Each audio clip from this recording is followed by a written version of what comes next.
هذه الجلسة ميزة، إذ زارني فيها الأخ الحبيب الأستاذ رشيد وغمرتنا السعادة، وكان بصحبته الأخ عياش قادة.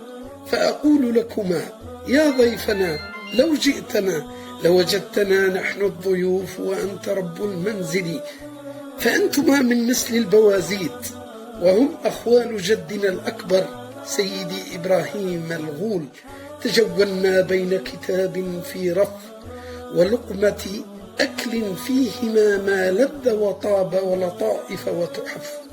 فأهلا بكما أيها البوازيد الأشراف الأحرار، فإذا زرتم واحدا من أولاد سيدي إبراهيم فهو واجهة الكل فيها.